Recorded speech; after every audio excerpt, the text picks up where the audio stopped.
Hello, welcome to another episode of 10 for the Chairman. This is where I take 10 questions from subscribers and answer them to the best of my ability. Subscribers are the subset of the people that have backed Star Citizen that contribute extra money every month to allow us to do our enhanced community content and communication. So this show, Around the Verse, we do a 50 to 70 page magazine called Jump Point every month that goes into sort of the details of how we build various ships or systems, has some fiction, and then we also do sort of inside CIG pieces about the studios or some of the stuff or tech or systems that we're working on. So subscribers allow us to do that. Thank you very much. If you want to subscribe, then I think you can find it on our website and subscribe because it helps us do this, and we would like to do even more stuff. So I'm here shooting this on a Sunday night actually, because normally we broadcast it on Monday and we normally do it on Thursday or Friday. But this past week was pretty crazy. We had CitizenCon the week before, and this past week we've been sort of gearing up, and also this week we've been working on the next Arena Commander release, which has the new flight controls and a whole bunch of other stuff. So we will be working on that, and we'll probably give you an update of when you'll be getting that, but likely we'll be dropping it just before or around the time of the PAX demo at the end of this month. So look out for that. We're right in the process right now of doing a fair amount of balancing on the ships and the weapons, because they haven't really had a full balance pass, and so we need to sort of have another balance pass.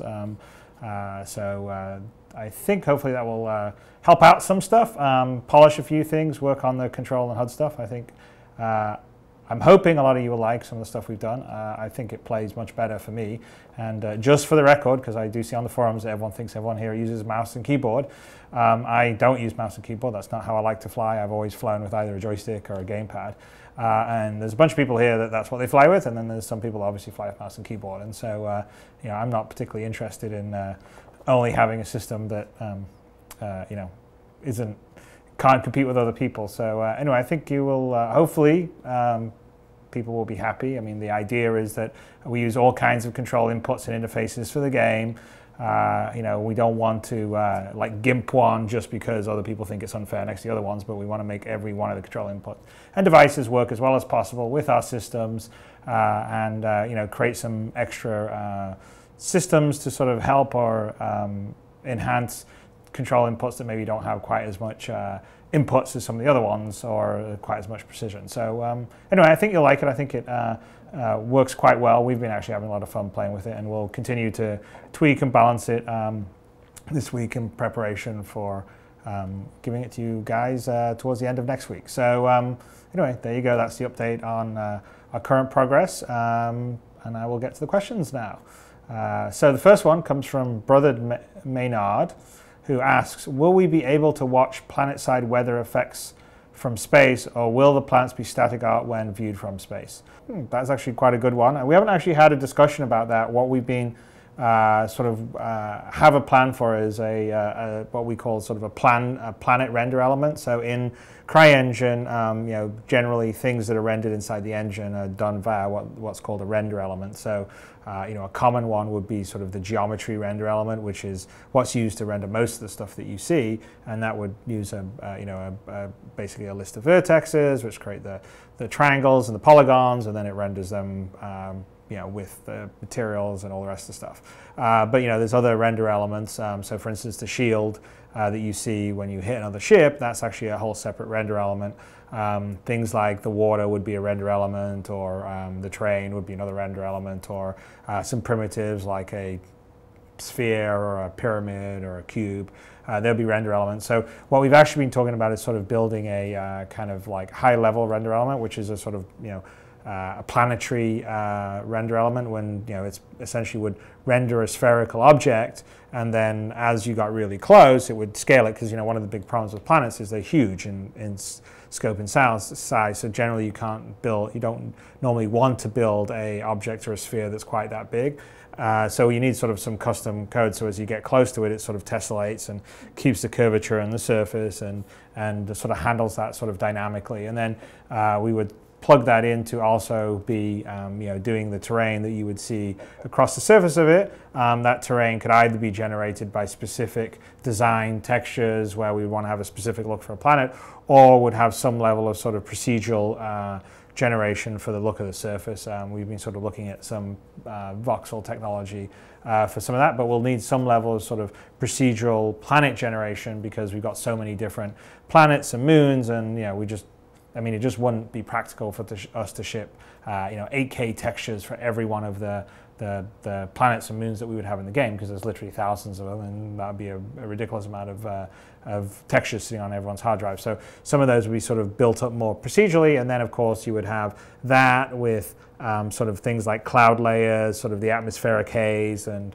the scattering you would get with that, and all those kind of things. So that's actually in our graphics development pipeline as one of the tasks that we need to do to make sure that the world and the persistent universe is well thought out. So having said that, because we're doing it dynamically, I would think the possibility to have things like cloud formations or weather be dynamic is definitely possible.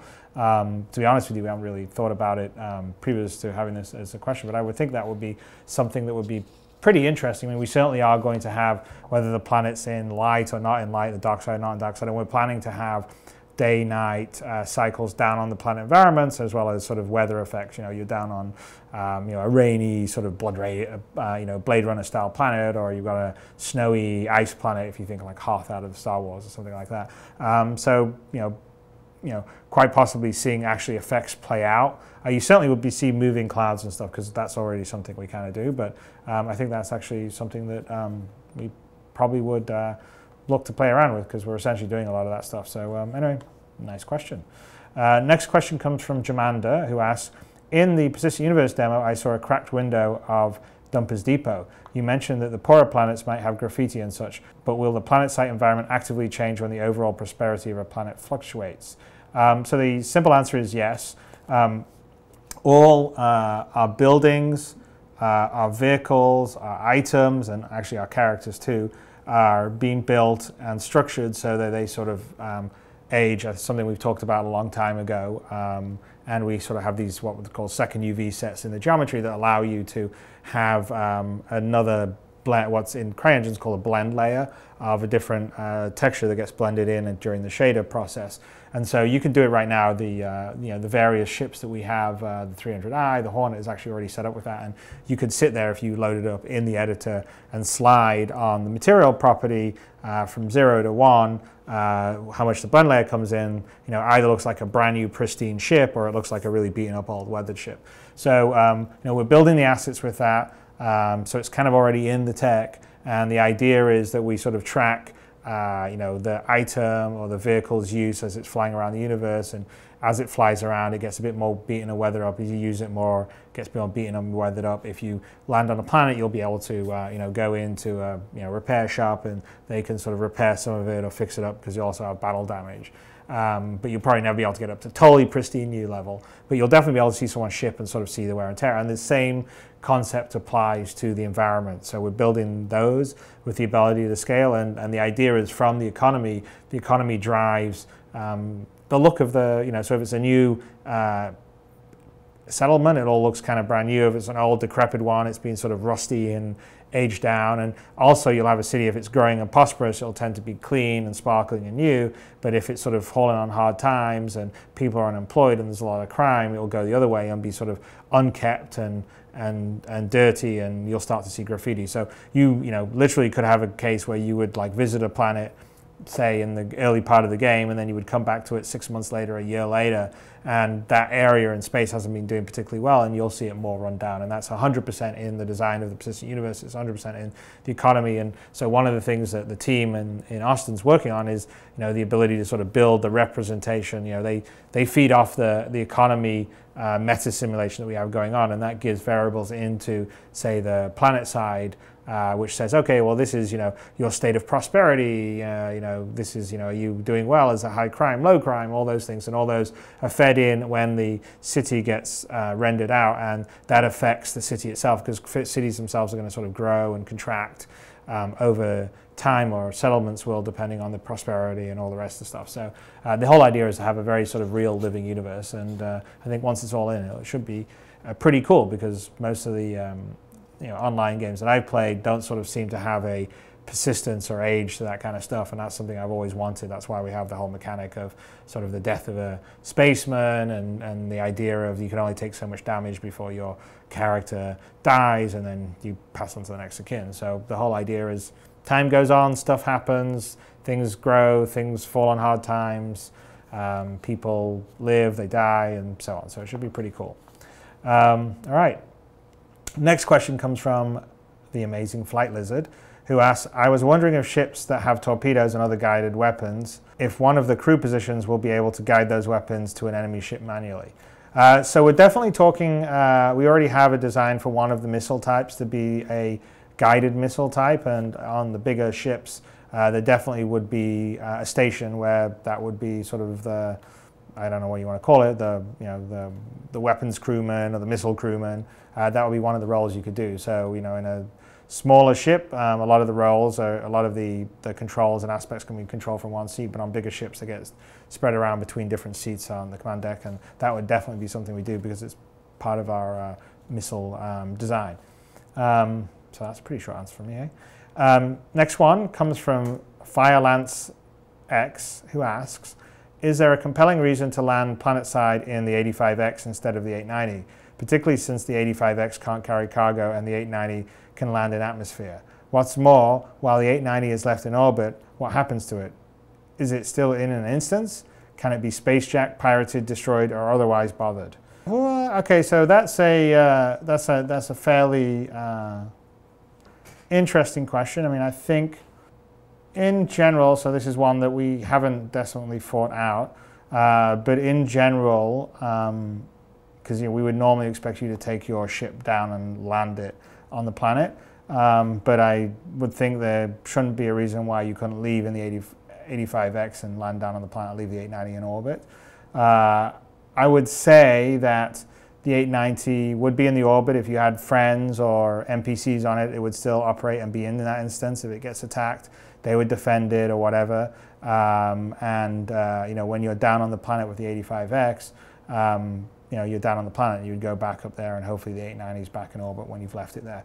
That's a complete off-the-gut answer for me, because the mechanics of that have not necessarily been worked out. It's one of these edge cases that we're going to have a lot of in the persistent universe, of because we're allowing you to do so much. You can EVA outside your spaceship, you can fly out in a little tender and do all these other things. So then it brings the questions of, okay, what happens if you leave it there, and is it get put away and back in the persistent universe database, or does it stay out in an instance and is live and is at risk? So my gut instincts would be stay in orbit. Generally, most orbits should be safe.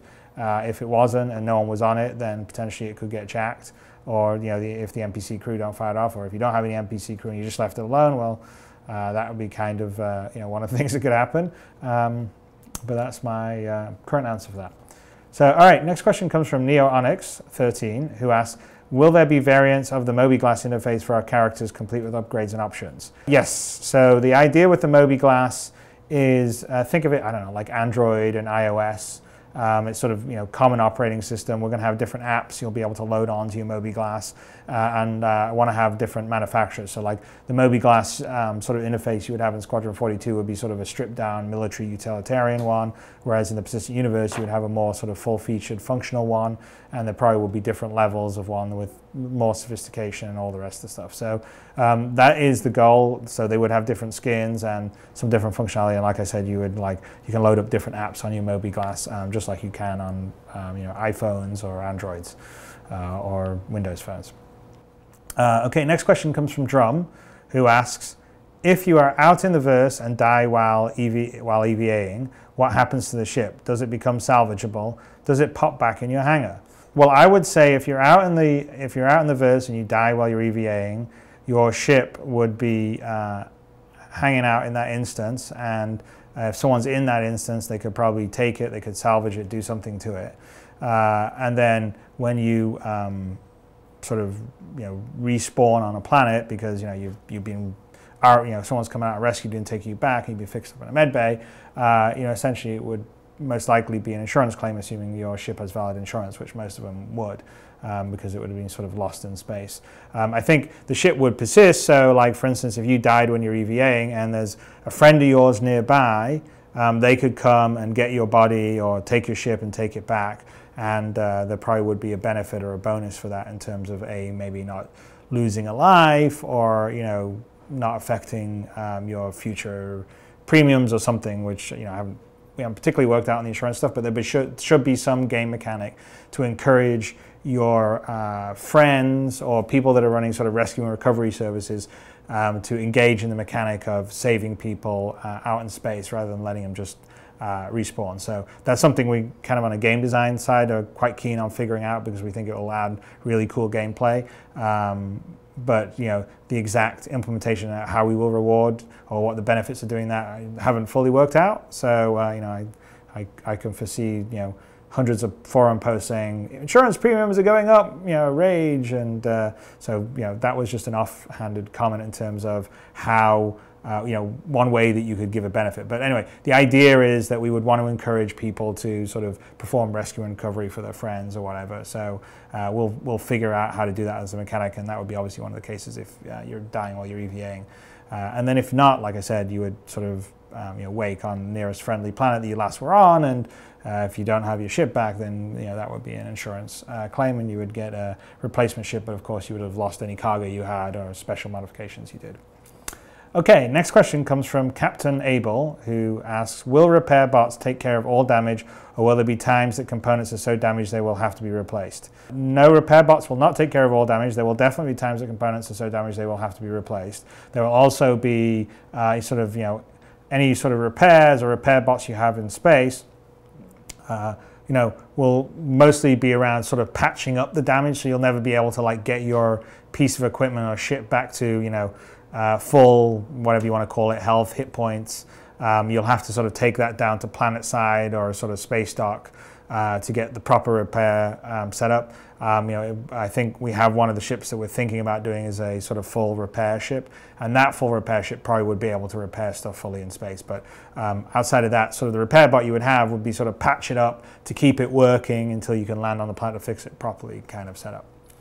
All right, so next question comes from Schwartz, who asks, how long do you plan an average mission to take in Squadron 42? With 10 missions of 30 minutes, the first episode would already be as long as some other single-player games. Yes, it's going to be quite long. I think, Aaron and the Squadron 42 team are sort of estimating that the play time of Squadron 42 with 50 missions will be close to 50 hours. And that's mostly because the missions themselves would probably take at least 30 minutes, maybe in some cases longer. And also between missions, because you move around aboard the various ships that you'll be stationed on in what we call sort of the interstitial sequences, you'll talk to people, sit down, hear their stories, engage with, hear rumors, the stuff that you've seen and loved from the Wing Commander games. That adds time to it. So in general, it would be sort of probably on the missions, which are quite involved, by the way. The missions aren't just like get and do a patrol route. It's sort of like that would be just one component of a mission. So missions involve flying, they involve stuff on the ground a lot of times, and then maybe getting back in a ship and flying again.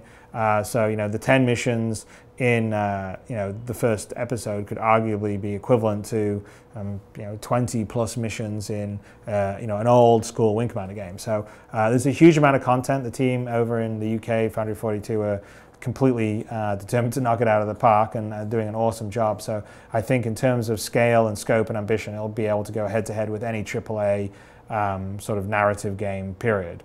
And that's just one aspect of what we're doing. So I think it's going to be fun. But I've been looking through. We have a full vertical slice of one of the early missions, and I mean it's super cool. It's not just, like I said, flying around. There's puzzle solving. There's first-person combat and action. There's flying around, combat, stealth stuff. I mean, it's a huge amount of content. So I think you guys are going to have a lot of fun towards the end of next year, which is when we're going to give you the first episode, because it's pretty awesome. Okay, next question comes from ROJ, or Raj, I would say. And his question is, other large MMO games, especially single server sorts of universes, have historically seen large groups of players banding together in the name of disruptive behavior. This can take the form of denying an area of the game to other players, controlling the economy, or just generally causing havoc. What are your plans for the Star Citizen universe to accommodate the lone freelance miner caught up in the madness? There's a couple of things that make this make us a little different than, say, a lot of the other games I think you're referring to, like EVE Online. One is the fact that, well, first off, the player base is only ever going to be at most 10% of the overall population of what's happening in the economy, what's going on. So in terms of being able to like dramatically affect an area and economy, it's going to be pretty hard when you can't get enough. I mean, if 10% of the overall player base is doing that, a large group inside a player base is much smaller than 10%, so you're not really going to be able to have an impact on any kind of global scale. You may be able to have an impact in a star system or around a planet or something like that. But then the other issue is, because we have such high fidelity, we can't have too many people in one particular instance. Like right now in Arena Commander, I think it's like 8 people. We're going to be upping that for V1.0, and we've got some new sort of multiplayer network tech and code that's coming online that will enable us to have a lot lower data throughput between the different clients to the server, which will enable us to have a lot more players in any one instance. But even in the best case, we're sort of thinking we could potentially get 50 to 100 people in one instance. So that's not the same thing as say an EVE Online that gets a lot more than that, because they have a much slower pace, because we have to simulate it at the sort of fidelity we do. And so there's only so many people that you can cram into one instance. And then we also, in terms of the matchmaking who can go in the instance, we don't allow anyone to sort of overwhelm it. So any one group of allied peoples, from an organization or affiliations, are limited to a certain portion of the overall population of that instance. So we always reserve spots for friends of other people in the instance and all that kind of stuff. And so it won't be a case where 1,000 people can get together and sort of like control an area or bullet, because they just won't be able to. And then also, if you're a sort of lone freelance miner wanting to go about your own stuff, a lot of times we'll also be sort of matchmaking you. And so there may be a field of asteroids, and there could be people in that field of asteroids doing stuff, having a battle, and then you're a miner flying into it, and if that instance is full, then you may just get put into another instance of exactly the same asteroid field. So you can almost think of about some stuff happens in other dimensions in the same area you are. They will affect the overall global economy, but you won't necessarily always see it, and it sort of depends on kind of what you want to do. Because if you say, well, I want to be more PvE than PvP, the overall sort of contextual matchmaking in the universe itself will tend to put you together with other NPCs. By the way, and that's not necessarily an easy thing, because we're going to have plenty of tough NPCs, but you would potentially be put together with pirate NPCs attacking you rather than players that are playing a pirate role. If you were saying, I want to be more in sort of PvE land than PvP land, of course there are going to be areas of the galaxy that sort of there is no kind of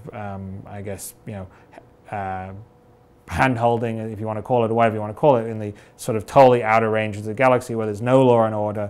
It's sort of open season. But if you're in a sort of safer area that's closer to the core, then we sort of try to put people together that sort of will have similar play styles or similar affiliations or whatever, and not always put you in a situation where you're going to have a bunch of people trying to ruin your day. We certainly do want to allow organizations to have some impact on local economy. We want to have areas of space that they can sort of take over and control. So we're going to also build that into the universe. But the idea is it's a huge sandbox, and the idea would be that there's areas for the different play groups that all go and do and have a lot of fun and sort of achieve their objectives, but not necessarily spoil the other people's fun.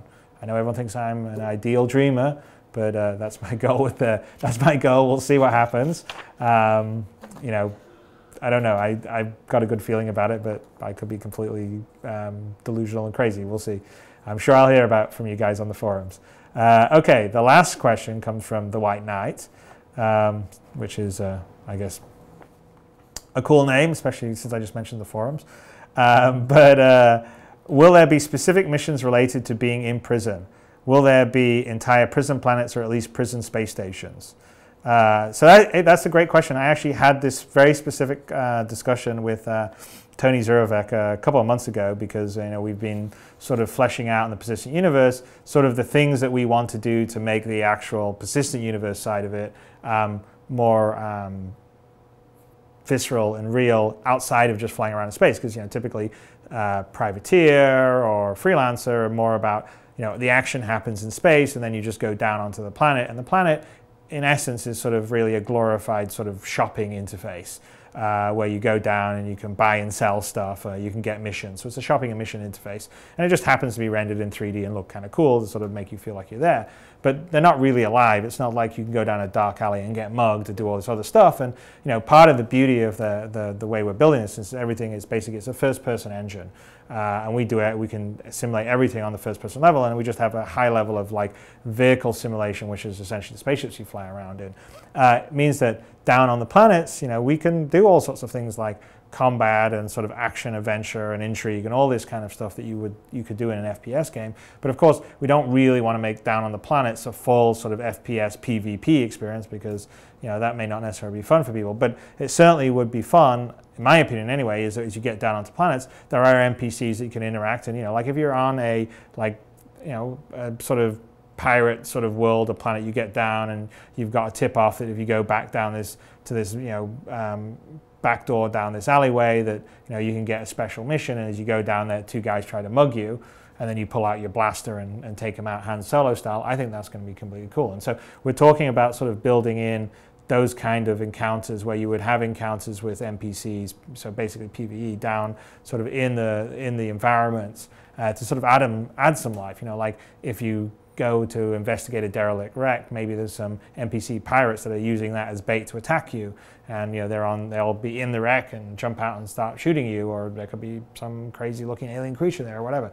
All those things will make the persistent universe feel alive, because it'll be on just flying your ship and having combat in your ship. There'll be sort of a living, breathing universe that sort of you can interact with and is dangerous. And so one of the things we talked about was, well, one of the things that's kind of cool is, this whole sort of bounty hunter capturing people. And, we were thinking, well, one of the things that wouldn't be too cool is if, you capture someone and then someone just keeps them in their prison hold and, basically kind of trolls them by like flying around for days, and they can never get back and respawn on their pirate planet. So we sort of decided that, that would be a problem with that. So, basically we would respawn you on a planet and maybe like have a monetary penalty, like you bribed your way out of prison. But having more of a discussion about it, one thing we could definitely do is if you get captured, you're a wanted pirate, you get captured out there by, the UEE or another player, bounty hunter or something like that, you get put into the hold, and then in the hold, which you're in briefly, you then sort of, it cuts to you arriving at this prison planet, and we can sort of have a one or two little prison like space stations or something that has a template. It's a very simple sort of FPS style level where you basically have to break out, and it wouldn't necessarily be very difficult and it wouldn't necessarily be that involved, but it would be sort of something that is something that you have to do that sort of pulls you into the, okay, I've escaped from that, and whether your buddy pirates come and pick you out outside the space station, or there's always some sort of generic NPC pirate that would get you once you've managed to break out of the space station, the space prison, then I think it would be really, really cool. So that's actually one of the things that we've been talking about, is sort of playing that out. So what would happen is you're captured in the actual ship that you've captured them. You would still sort of have a, I guess, I don't know what you want to call it, a version of who you've captured sitting there, and you drop them off at a planet. But at the instant of the capture, after maybe like a minute or two looking at your holding sail, fade to black, fade up, entering the prison, you're in the prison, you've got to break out, bam, then you can get back to your life as a pirate. So that's one of the things we're actually thinking of doing, because I think it would be really cool. Because it would sort of make the whole sense of living the criminal life more real and visceral. And like I said, we wouldn't make the prison breakout stuff really hard or difficult. It would just be kind of a fun action. You just have to go through those processes to get back to your pirate ways.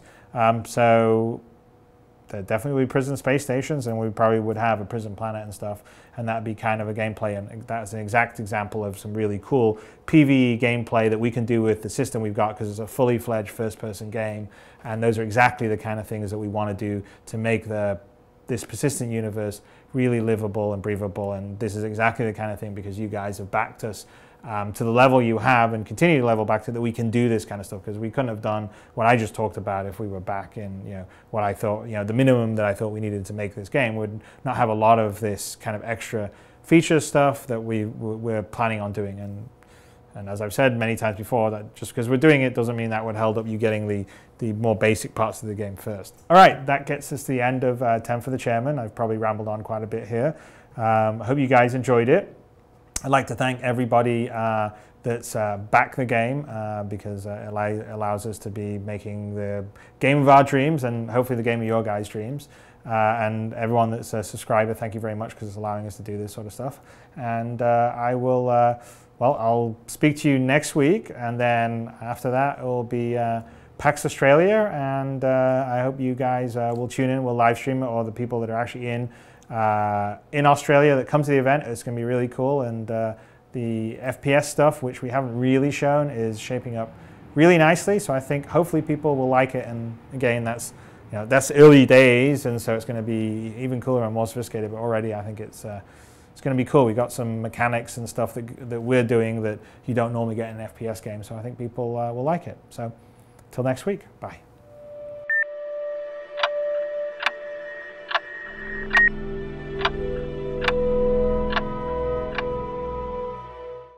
Hey guys, thanks for watching 10 for the Chairman. If you guys would like to see more episodes, go here. If you guys would like to subscribe to our YouTube channel and always keep up to date with all our video content, go here. And if you guys would like to watch episodes of Around the Verse, go here please. And I will see you in the verse.